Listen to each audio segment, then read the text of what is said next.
Stockman of the group Boyz II Men made this tweet saying R&B has lost their identity because it felt like it had to compete with the bravado of the hip-hop world because labels stopped supporting the perception of black men being more than displaying a thug image.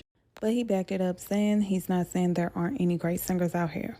But now that I sat and pondered on his tweet, I feel like there's several things that has been lost in R&B. We can start with the thug image that Sean speaks of because Jodeci had this image. However, Jodeci also gave us songs like Cry For You, Forever My Lady, and the list goes on. This quote-unquote thug image can come from influence or it's just a product of their environment. But if we're going to be real, R&B writing has become trash. R&B has lost the art of seduction. When some of these new artists are singing about sex, it's not sexy. Songs like Nice and Slow, Softest Place on Earth, and Say Yes are very sexy songs because the wordplay is phenomenal. R&B has lost the wordplay. Let's bring in the R&B trio next. They gave us the perfect blend of a little ratchet mixed with some sensualness. Because if you listen to Too Close and Butter Love, you know exactly what I'm talking about. But let's continue on because some people are going to say a lot of these new singers can't sing, and that's when I bring in The Dream. We all know The Dream is not a strong singer, but The Dream's pen game is magnificent. He also knows what key he sings in and what would sound good for him. Some of these newer artists don't have that same gift. Another thing is sneaky link culture has taken over, so a lot of these newer artists cannot sing about love because they never experienced it. But sneaky link culture technically is not new. We've all heard these songs about playing somebody's side, but it's the way the songs were written. Another lost art in R&B culture is they're not studying who came before them. So if the new poppin' writer was born in 2000, they probably haven't heard anything from the Isley Brothers. Also, when the label stopped artist development, that's when things went downhill. They're just grabbing these artists from Instagram and throwing them on the stage. They need to be developed. And I strongly believe the writers of R&B should be mentoring the new R&B writers if they aren't doing that already, because complaining about them is not going to do anything. The more established writer should go to the newer writer and say, hey, I heard this song, in this line you said it like this, I would have worded it like this. I think that would go a long way. Now, I don't think R&B's identity is totally lost. I just feel like it needs to be steered in the right direction.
Hi, you guys. So Puffy put this conversation out here that R&B is dead. I kind of believe the person on Twitter that was saying, well, it was a whole conversation under his tweet that he is pushing a label or something. I was reading something about him signing a deal with Motown or another deal outside of Bad Boy, of course. Now, that's possible. That's what it is. He wants to promote R&B music that he understands. And see, this is the thing about a Puffy. If for him to try to come out here and do all this gimmicky stuff that's going on today, we people, my generation, everybody before me, people who came after even, up until a certain point of the end of Bad Boy Records, right? Because there at this point there's probably some kids that were born after Bad Boy, and they don't really know the 112s and the Faith Evans like that. They might know Day 26 and Dirty Money and other people that he may have tried to work with, but they don't really know that he is kind of responsible for a Mary J. Blige, right? And a Faith Evans 112. And so he understands what R&B is. He even worked with Jodeci as well, right? So he understands what R&B is, and a bunch of other people. So he can't come and do all this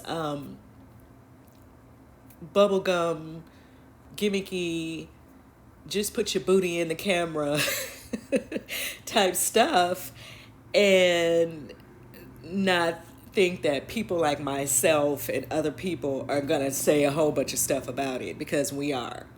And so I think he understands that. So he is probably trying to push for real R&B to kind of come back into conversation, because he's not going to be able to come out here, put all this whispering and carrying on. And don't nobody care how cute the girl is. We're going to talk about you. Well, let's just keep it real. And all that, because people are using this image thing today as well, and they're putting image over talent, and then it's all kind of other gimmicks. And there was a lot of conversations about people that they feel that are today of classified as today's music, that they feel really are R&B, and nobody's really arguing with the Summer Walkers and even the what's her name, Money Long, or some of the other girls, Ari Lennox. I mean, we get it. However, there is a range of vocal skills that we're not hearing. Everybody has this little sweet little once note sound to them, and a lot of it sounds like autotune. I'm just gonna be honest about that. We're not hearing the range. We're not hearing the Fantasia, Jennifer Hudson's, Jasmine Sullivan type ranges, right? We're not hearing the Lettucey ranges, the Rochelle Farrell ranges, the Stephanie Mills ranges, the Shaka Khan ranges. That's what I mean. Even the Mariah Careys, we're not hearing the range.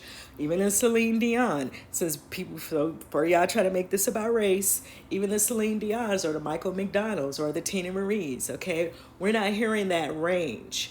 We're hearing very weak vocal skills. Like I said, put your booty in the camera. Everybody try to figure out what your nationality is type stuff is what people are selling. They're not selling music. And he's not going to be able to come out and really do that without people saying things about it. And I think he understands that.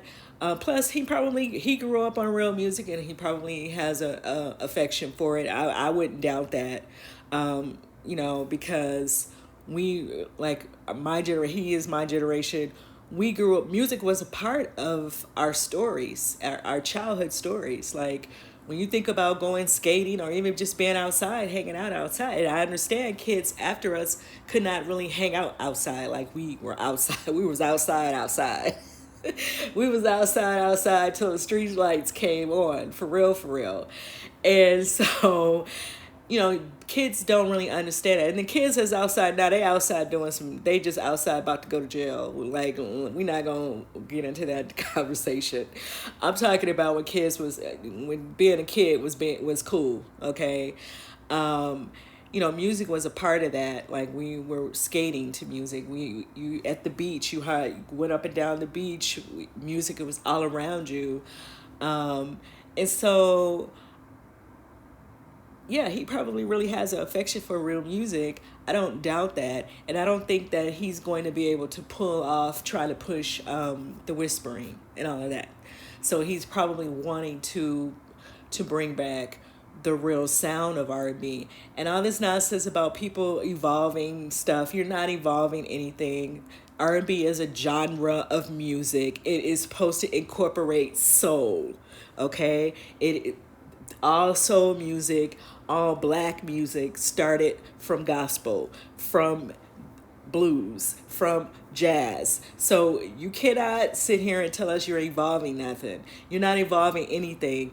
People tried to come with different sounds that they wanted to, like when Teddy Riley said New Jack Swing. At least he was man enough to put his own title on his stuff, right? Because he knew it was going left of what the traditional music was. When people tried to come with neo soul, at least they had enough sense to put their own title on it, because they felt like they were doing something more earthy, right? Like they were talking about more about self value and image, and Afrocentric topics, and so I feel like if you guys are trying to say you're doing something other than R&B, and you know you're doing something other than R&B, then you should put a title on it, right? Be the innovators that you claim you are. And that's how I feel about that, because there are real R&B singers. Like Anthony Hamilton is a real R&B singer. People like that, India Arie, Lettucey. These people are real R&B singers, and they should be able to maintain their genre of music. But because people have put people on pedestals and they've done all this, we'll lash out. We'll have our stan fans lash out at you. People can't really speak up and speak their mind. Like, these artists are silent because they know if they say anything, these people can go and try to ruin their careers. And so that's unfortunate that it's like that people can't stand up for themselves. And so you can watch people come in and steal a genre of music and try to pretend like they're like, oh, it evolved into something else. It shouldn't be evolving into nothing else, because there's still real R&B singers out here, like the Fantasias, like the Raheem Devines, right? The Music Soul Childs. These people are still here. And so it just don't make sense that people are trying to push like all this gimmicky stuff and try to act like you're evolving something. And people like Chris Brown are not even singing R&B. Like, I'm not getting ready to play these type of reindeer games with people. If you're not singing R&B, you're not singing R&B. I think whatever he's doing with all that auto tune and the dance beats, the dance music beats, that's what that should be labeled as. But because people want something that they can grab onto, it simply because they are classified as black, they're trying to grab onto R&B and then try to take it and make it into something else. So it will always they'll always have something to fall on. And I don't think that's okay. I think R&B, just like country music, is still the same country music, and nobody's complaining about it. You either can do it or you can't. R&B should have that same respect. And that's just how I feel about it. And I think it is a shame that the people who could stand up and speak up are not doing that. We've seen this happen before with rock music and even jazz, right? Like, you don't really see a lot of support put behind jazz music as black art, which it is. And I've met a lot of kids, young kids, who don't even know that, and which is sad that they don't know that. So yeah, I think it is, it's not dead. And you can tell that this music is not impactful today by the fact that people are still, when they sample music and stuff, they're still sampling the older stuff. And that's because a lot of this stuff is raunchy. People, it's disrespectful. I think I was listening to this guy speaking. He was saying that people are so busy trying to sell toxicity because they are trying to win off shock value, right? And you're seeing the rappers do that as well. Everybody's trying to win off a shock value, and it's really robbing the real artistic development of the music, because you're not evolving anything by using gimmicks, by using auto-tune. You can't even sing. Everybody's singing it with like I said, with this one little note. Nobody can really hit a note, right? And then half these people are talking, and you don't know if they singing or rap. You don't know what they do, to be honest. And I think I don't care who don't like what I say. I think racism is still today is still playing a part in a lot of it, because a lot of these record companies could speak up as well. They can make sure that they're maintaining integrity and a respect for the foundation of black music, but they're not doing that. They're allowing a lot of foolishness to go on. They're allowing these black kids to talk about killing each other and stuff. And we know that black people do not necessarily own these companies, okay? So we're going to keep it real over here. We're not going to play blind and stupid for nobody. And so, yeah, that's what I think. I don't think it's necessarily dead. I think it's the label, the title R&B is just being hijacked, unfortunately. And it's just not a lot that people can do about it. Now, like I said, like the guy was saying on Twitter, he is trying to maybe develop this label. And so maybe he wants to still bring authentic R&B music. So in order for him to do that, he's going to have to make sure that it's going to get received when it comes. That's what I think. And so I do agree with the guy. I agree with the person that said that. Let me know what you guys think about this conversation. And I've said this before. I feel like it's just been hijacked. It's not that it's not dead, because I know these artists are still out here, right? But they're not getting the promotions. They're not getting the invites to radio stations. I don't even know if some of these radio stations are even still around, right? You have even rap music, to be honest, rap music is getting hijacked too. Like it turned into some foolishness. I mean, all out foolishness. It's probably always been a layer of foolishness in it, but it's all out foolishness now. Like some of this stuff don't even make sense to, even that why it's even out here and why people are being labeled as rappers when they singing and half the song, and just I don't know, it don't make sense to me. But I think people are just doing anything or whatever they think that is going to make money at this point with these genres. Unfortunately, nobody is a gatekeeper over anything, right? And so that's just my opinion. I don't care who don't like what I say, and y'all already know that. But you can let me know what you think in the comments. Do you think that Puffy put that statement out here because of the fact that he wants to bring a record label, and probably he want to have real R&B singers on his label? Because maybe he wants to, work with Faith Evans or some other people that he's worked with in the past, right? And so you have all this whispering and auto-tune. These kids, some of them probably don't even know what real singing sounds like. They wouldn't even know the difference, right? Because they're so used to hearing all the auto-tune. And then another thing, people kept bringing up Silk Sonic, which is Bruno Mars and the other guy, I forget his name. Anderson .Paak, is that his name? I think that's his name. Or Alex, whatever. The fact that somebody said it on Twitter, but I'm going to say it too because I was thinking that when I was reading it as well. The fact that they're wearing costumes and wigs and all that stuff, they're mimicking the real sound of soul music, okay? They're not creating an original look and sound with that. And so they're just mimicking what was already once soul music, because it's not here. It's not being allowed to get put out here only by them, right? Because they are definitely sampling from Maze, Frankie Beverly and Maze, and Temptations, and people like that with their sound. Cameo, they're taking from funk and from soul music and then throwing wigs on and costumes and stuff. So they're mimicking a sound that was already here. So if you guys can accept the mimic version of it, why not accept the real version of R&B music? Make it make sense.